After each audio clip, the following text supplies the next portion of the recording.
Story time. When I first began reading and researching for the new Perimenopause, the manuscript I'm working on right now, coming out next year, I found myself thinking about my mother's own menopause.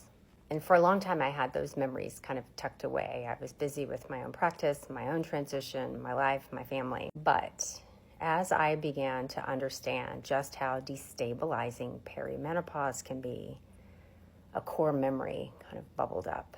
The name of a medication she used to take called Butasol. It was a pill she took in her 40s to help her relax, and I remember it as mother's little helper. I remember her holding that bottle in her hand like a talisman, and it was the only thing tethering her to calm. Look, she was running a restaurant, raising 8 children. My oldest brother had just died. My next brother had come out as gay. And God bless her heart, she was desperately trying to manage a very loving but very chaotic family. It wasn't until I was in medical school that I learned what Butasol actually was. It is a barbiturate. It is a derivative of phenobarbital.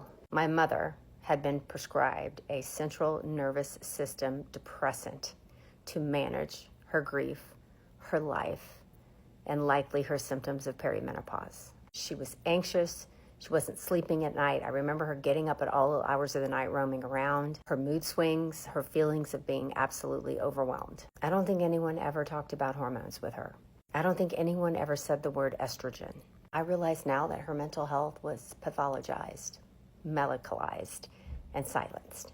Quite literally silenced, because barbiturates deaden nerve impulses and cognitive function.